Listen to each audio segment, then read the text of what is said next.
Now's the time that we turn within and walk apart in consciousness for a while. So I invite you, if you have not already done so, to go ahead and lay aside anything that you may be holding.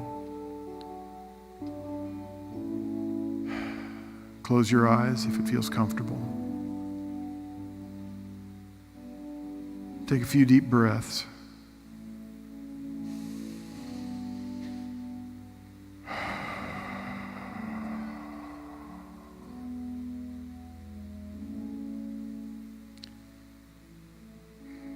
And our way shower, Jesus, the Christ,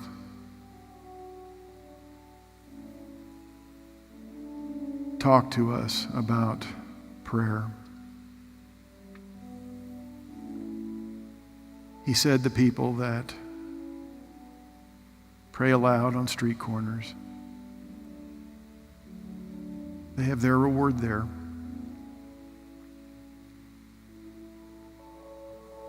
But what he taught and what he practiced was for us to go apart for a while, to turn within to that secret place of the Most High, to commune with the One.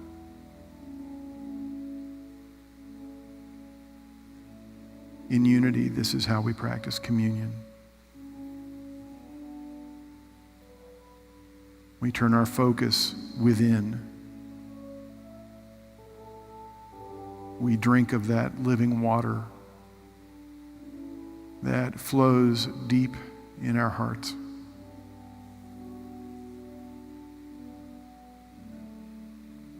We eat of that manna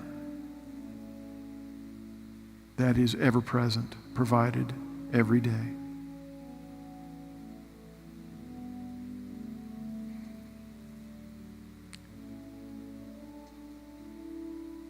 Jesus said, we do not live by bread alone, but by every word that comes from the mouth of God. And so in silence, we turn within. We allow ourselves that time to lay aside all the cares, all the worries, all the hopes, all the dreams, all that is past, all that is yet to be.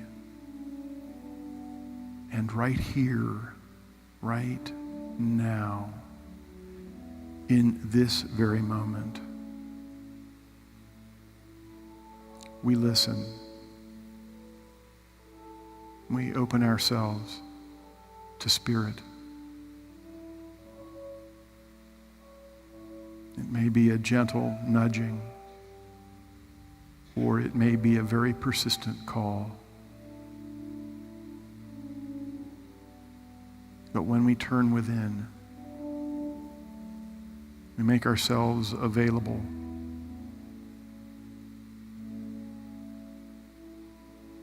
to hear those words, to drink the living water, to acknowledge our oneness with all that is.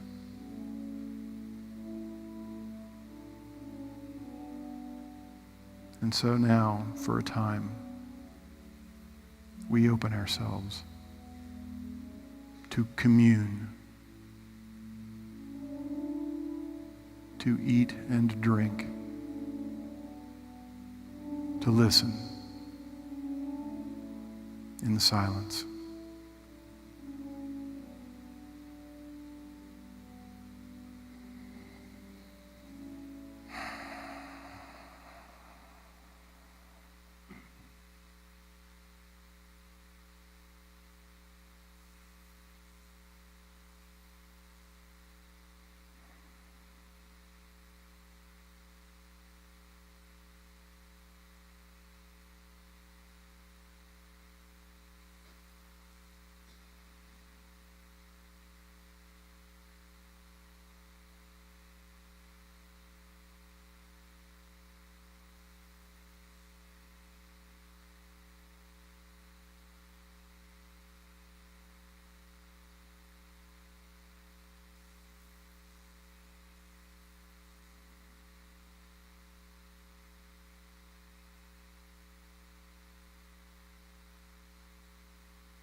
this taste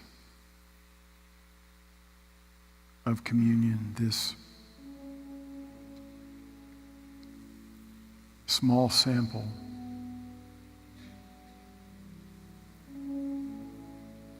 is but a reminder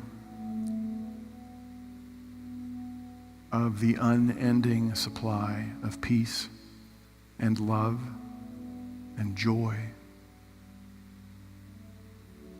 that is always, always available to us when we are willing to stop, when we are willing to let go,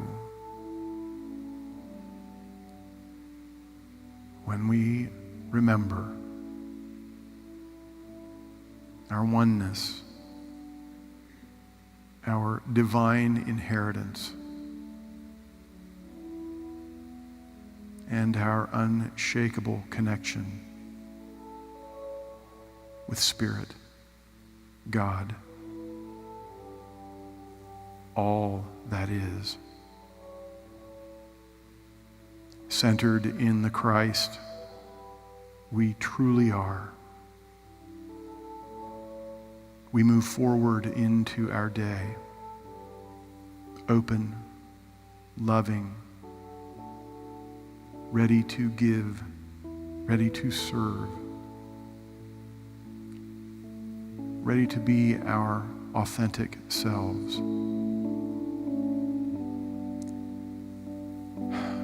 For this knowing, for this gift that passes all the material wealth in the world,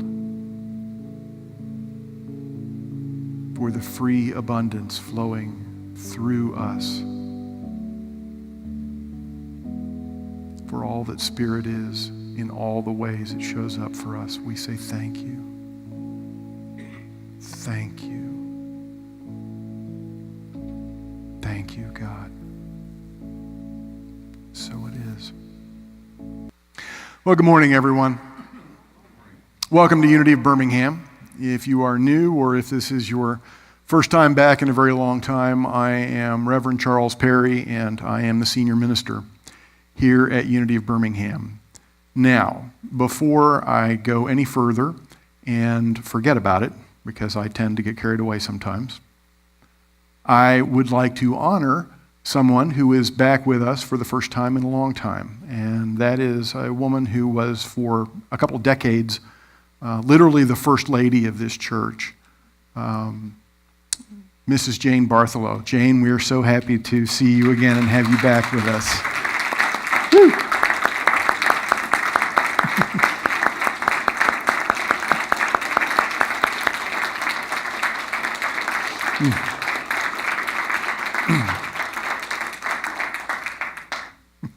Thank you. Thank you so much. And it's really good to see you. And it's good to see every one of you. You know, the words to the song that we sing at the beginning, "My soul is welcome here. I'm in the right place at the right time. I am just where I'm supposed to be, and I'm just what I'm supposed to be," speak very loudly to me today. Today's going to be a little bit different. This year I'm really focusing on things that are basic beliefs in unity. And throughout the course of the year, we're going to be talking about some very basic metaphysics, basic ways that we interpret the Bible, and just some of our core beliefs. Today, however, I wanted to take some time and introduce the book that we are going to be studying every second Wednesday night through this year until November. And the way that we're going to be doing that is we're going to have a potluck dinner on the second Wednesday night of every month, and then we will go through another chapter of the book. And the book that I'm talking about is Robert Brummett's Living Originally. And what I want to do is kind of introduce what Robert means by living originally and give you the setup for the beginning of the work that we're going to be doing on Wednesdays. Those of you who were with us last year remember that we did a couple of sermon series and book studies on some of Robert's work. We did Finding Yourself in Transition, because we did find ourselves in transition yet again last year. And then we also worked through his book, Birthing a Greater Reality. His most recent work is this one, Living Originally. And I'll talk more about what he means by that. But just to give you an idea of how we're going to do things on the Wednesdays, the way that this particular book is set up is he has a couple of chapters of introduction, and then the final 10 chapters of the book, each chapter describes a specific spiritual practice. And as Robert suggests in the opening chapters of the book, he recommends that you really only attempt to learn one of those spiritual practices a month, that you spend at least 30 days doing your best to work with and absorb and make a habit of each particular practice before moving on to the next one. So this is not one of those books that you want to just burn through in a week and then set aside and look for another book. You know, this is one where we'll read the first couple of chapters. Wednesday night, we're going to go through chapter 3, which is the first practice, and then I'm going to ask you not to read anything until you've done that first practice for a month, and then read chapter 4, and we'll go into the second practice, and so forth. We do have many copies available in the bookstore, and if you prefer to read electronically, they are also available on Kindle. And if you go to smile.amazon.com and you choose us as your charity of choice, then we get a little something off of it. Maybe a penny a book, but it's better than a poke in the eye with a sharp stick. So, when Robert talks about living originally, where he gets that from is not what you might think. You know, in Unity, we like to be the children of Barney. We like to think we're special. I'm special. I'm unique. I'm the only one. Well, when you think of living originally, you might think that. But what Robert is referring to is going back to the truth of who we are, being who we were originally. And he pulled out a quote from another author that he uses to illustrate this.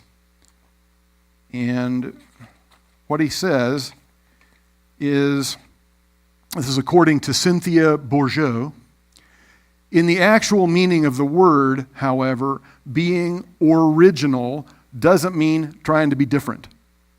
It means being connected to the origin.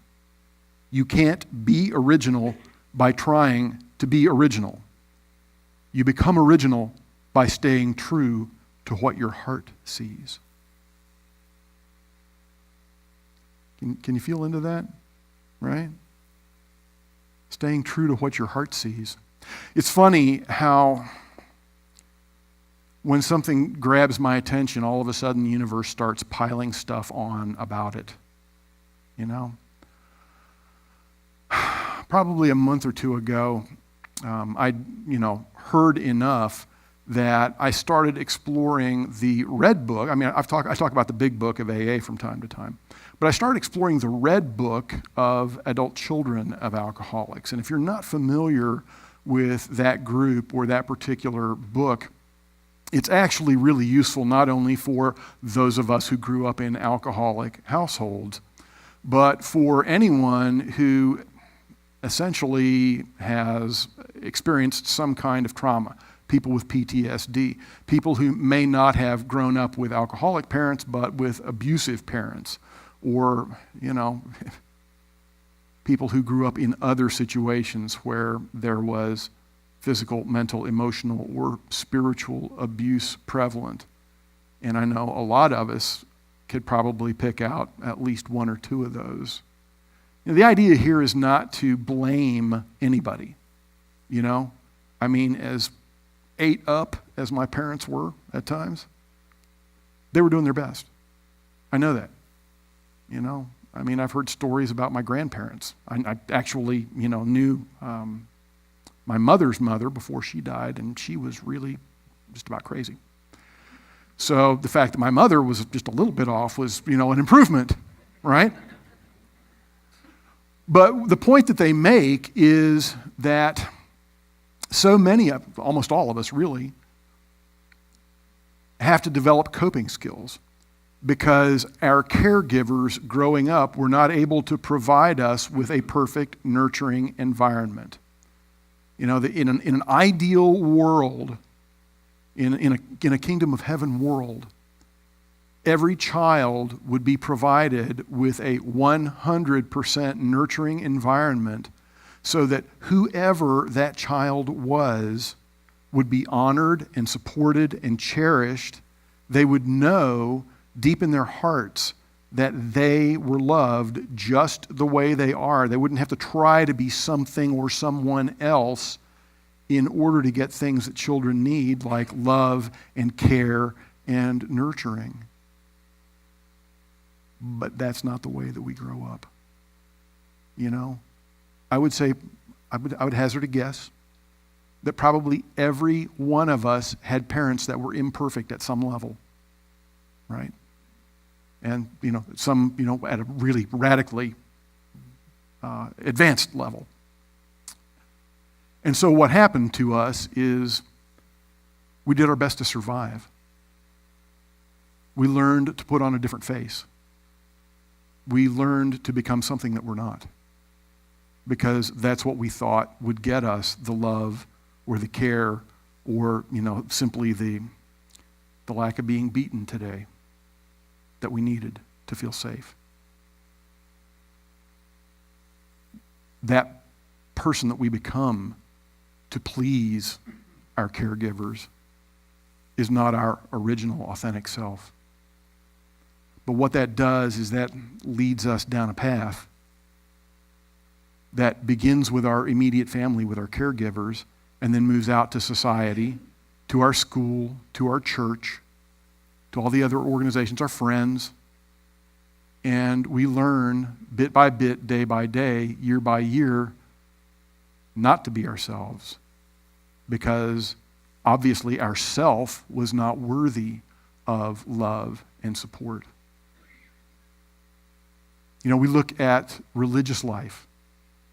So many of us were told when we were growing up that we were born in original sin, that there was something wrong with us that would actually cause us to be cast into the fires of hell for all eternity, unless.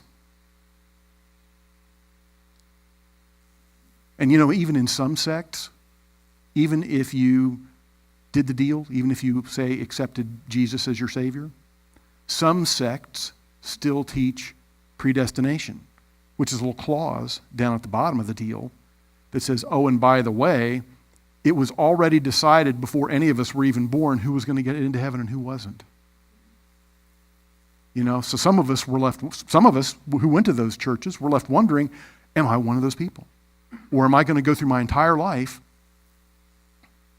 and at the end still end up in hell, right?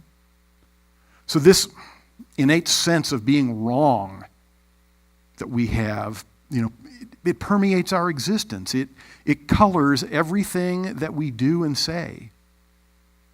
When all of our choices are made from who do I have to be right now to be somebody different, somebody better, somebody lovable, someone worthy, someone safe. It changes us. And as Robert would suggest, it's not a change that is healthy.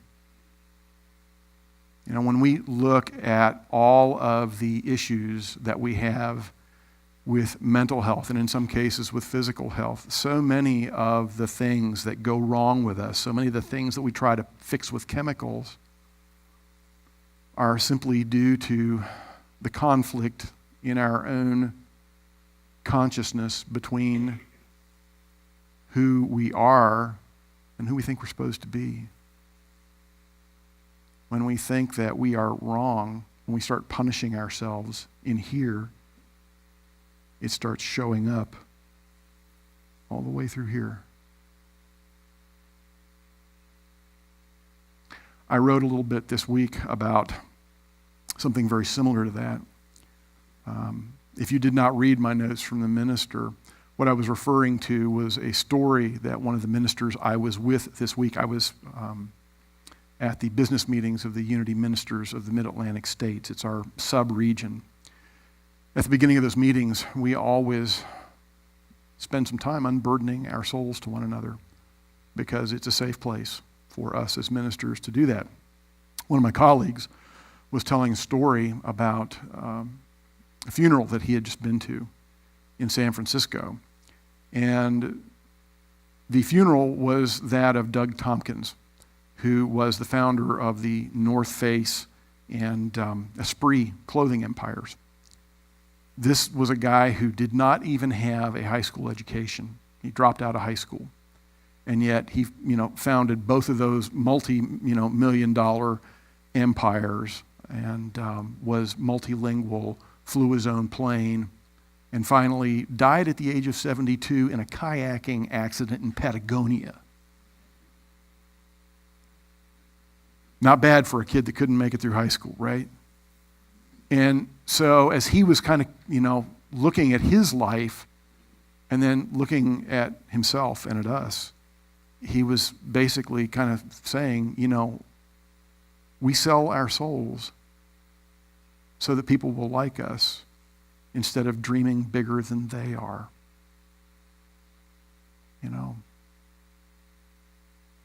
And that's really what the ACA people were talking about in the Red Book. We sell our souls so that people will like us, instead of being who we came here to be, instead of being our authentic selves. So, what do we do about that? That's what living originally is all about. So, if we accept that living originally, living from our heart, is a good thing, something that we want to do, then we have to ask ourselves, how do I get there from here? I've been wearing a mask since I was this tall. Sometimes I wear several during the day, right? Even when we're kids, sometimes we had to wear one mask for mom and one mask for dad. Is it any wonder we're kind of crazy? I know I did. My parents required 2 whole different sets of, manuals to feel safe around. And I know I'm not alone in that. So what do we do? What Robert talks about is something that we talked about a lot last year and that I will continue to talk about, and that is essentially the process of transformation. That we are here, and part of the reason that we are here is to allow our souls to move a little further down the path towards our eventual and ultimate oneness with God, with Spirit, with all that is.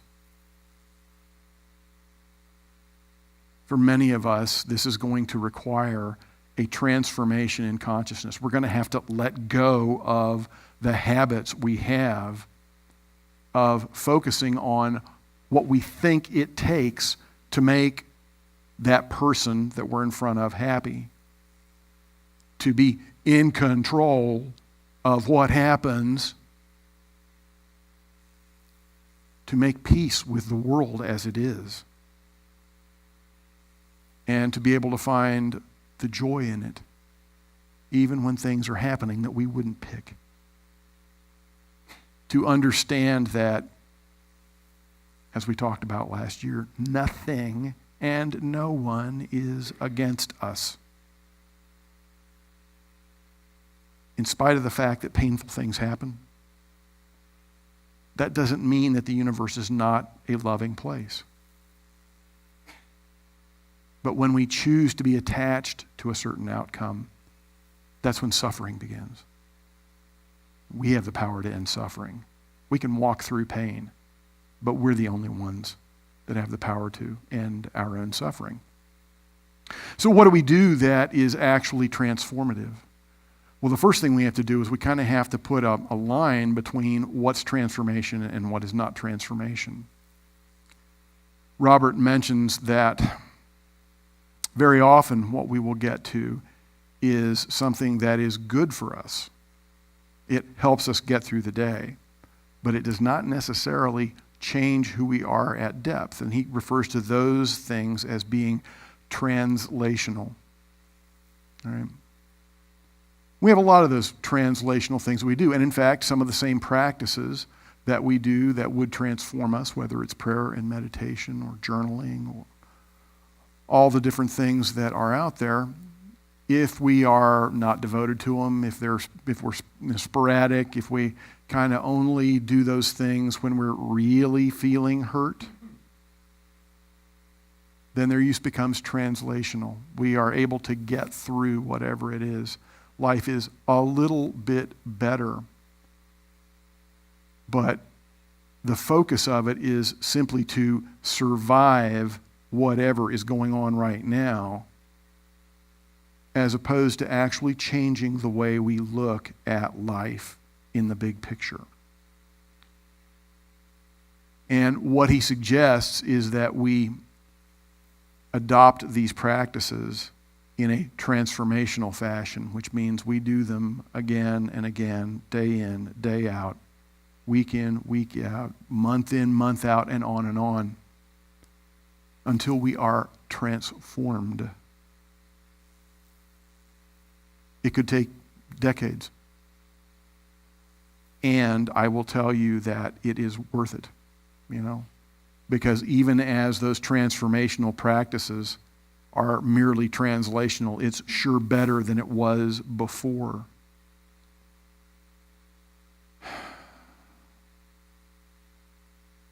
In my own experience, some of the things that happened to me last year, once upon a time, would have caused me to crawl into a bottle and not come back out. And yet this stuff really works. I do this stuff that I talk about. And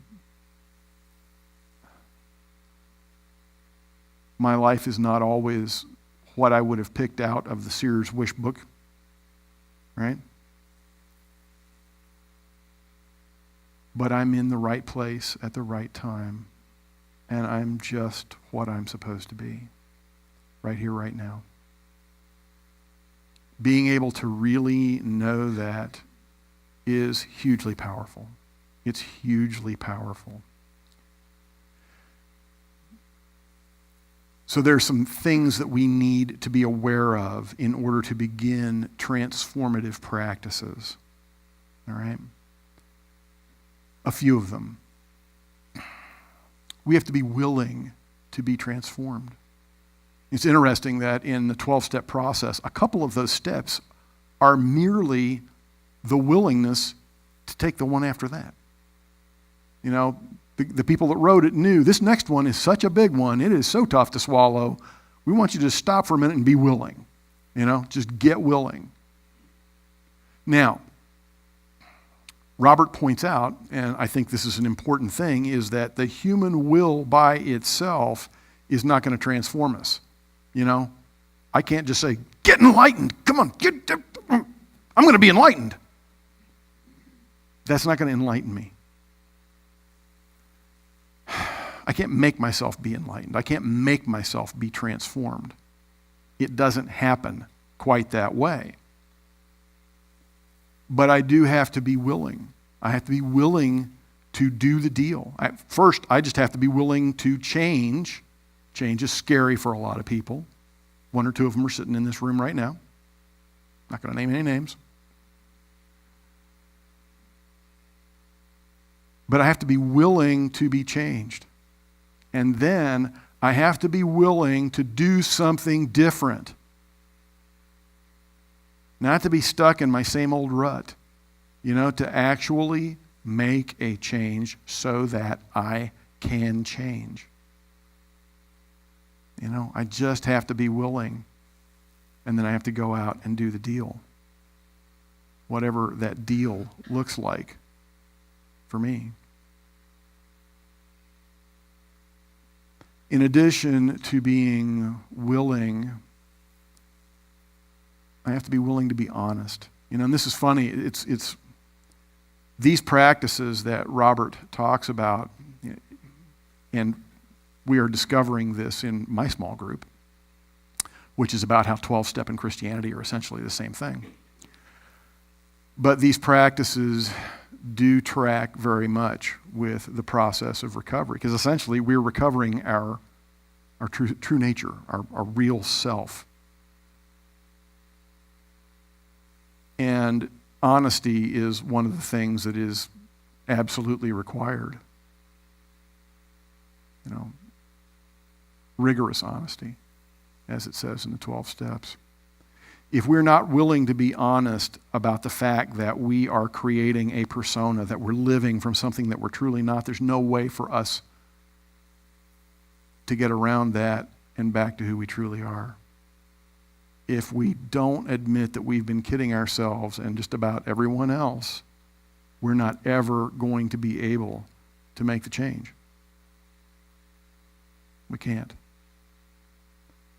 And we have to be honest with ourselves about how we've been doing it.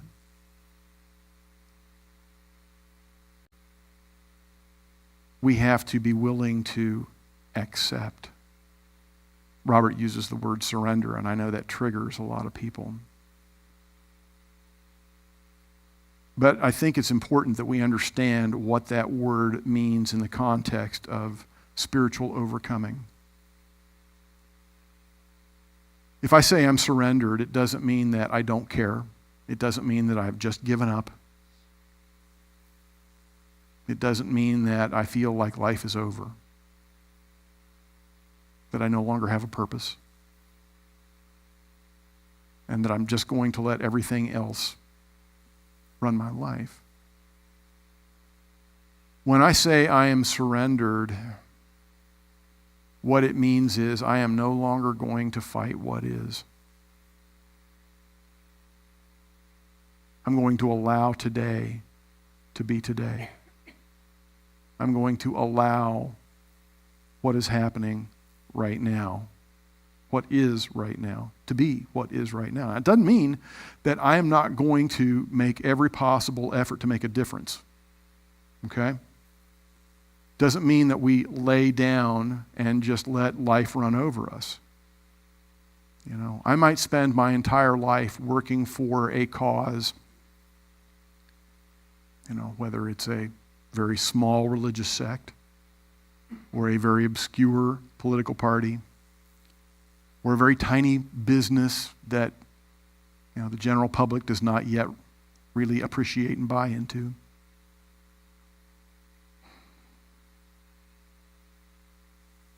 With the faith that cause, that purpose, that raison d'etre will at some point blossom, that it someday will become something, even if today it is just a seed of something germinating. Okay? That's okay. What I can't fight is all the rest of the things that go on in life. I can't fight that my wife walked out of my life. I can't fight, that my kids are doing what they're doing. I can't fight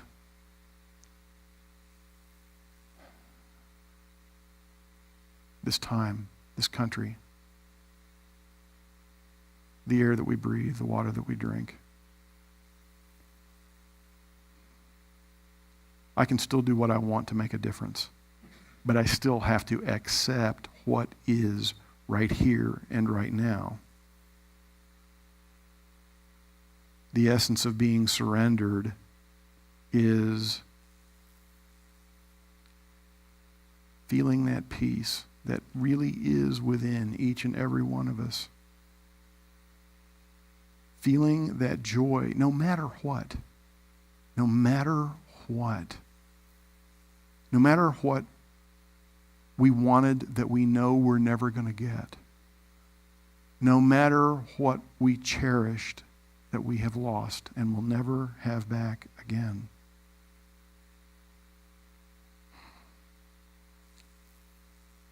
knowing that we are beloved children of a beneficent universe. No matter what.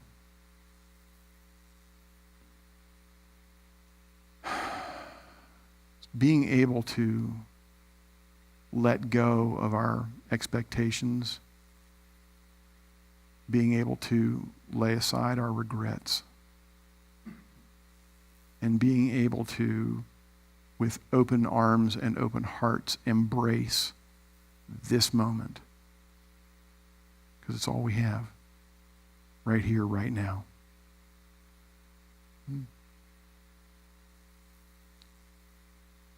To live right here, right now, in love, in celebration of this life, even if it doesn't look exactly like we wanted it to.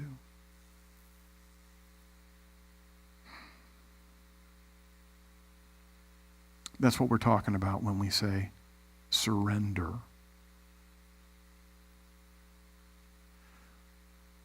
So if we become willing, if we're willing to let go of what is not, to embrace what is, if we become honest, brutally honest with ourselves, not to beat ourselves up, but simply to be able to say, yep, that's who I am, or nope, that's not me. Say it to ourselves first, because we have to be able to say it to ourselves. And then be willing to say it kindly in the wider world. And we begin the work of transformation. Now, the practices themselves that we're going to get into this year. Basically, Robert divides them into two different types. There are internal practices, things that we work on within ourselves, and then external practices, things that we mostly practice with other people. And then there are a couple that are actually both. For example, the practice of forgiveness. Because there is no way I can forgive you if I don't forgive me first. It's not going to happen.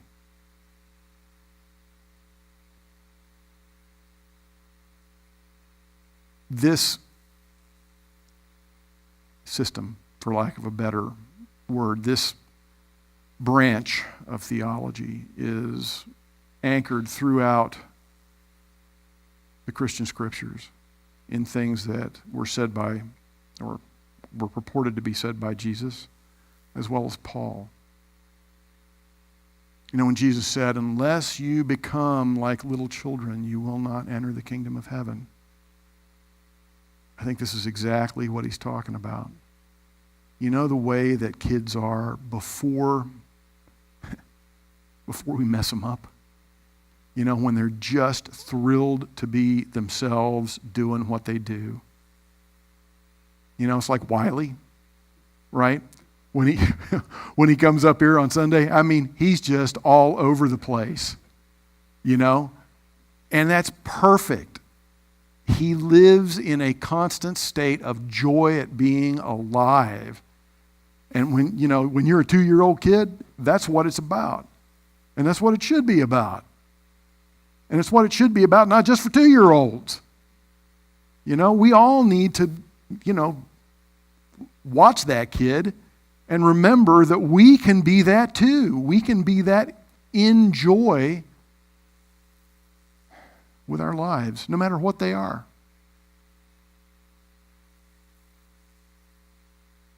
Because I'm in the right place at the right time. I am just where I'm supposed to be. And my soul is welcome here.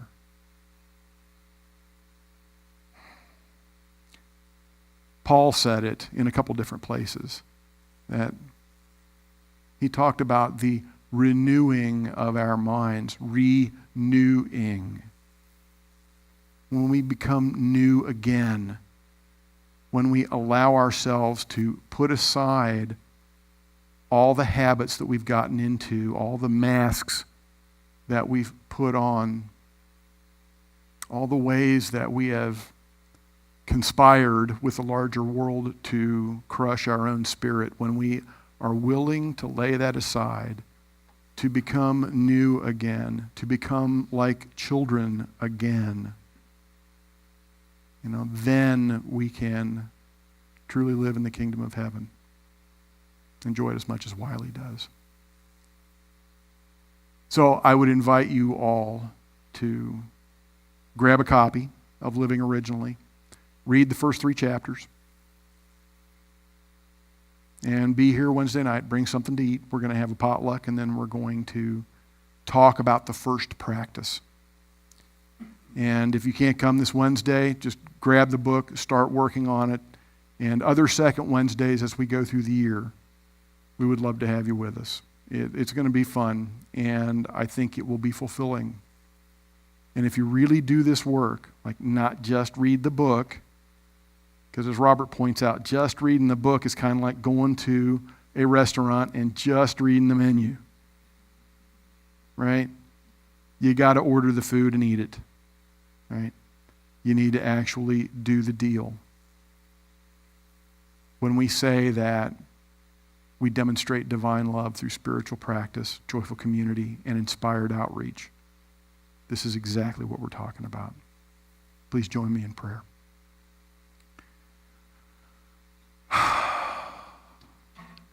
Sweet Spirit, we are so grateful that we can know that our souls are welcome here, that we are exactly where we're supposed to be. As we come together in community, joyful community, we allow our hearts to open.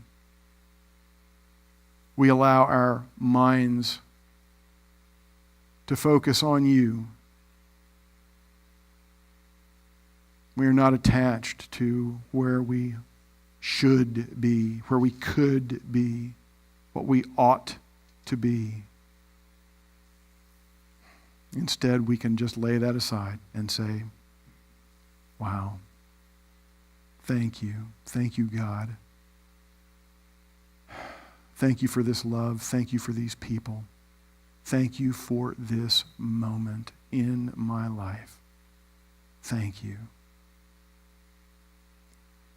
for all your blessings, for who we are originally, that Christ that is expressed uniquely as us, and for that unique Christ we see in each and every face.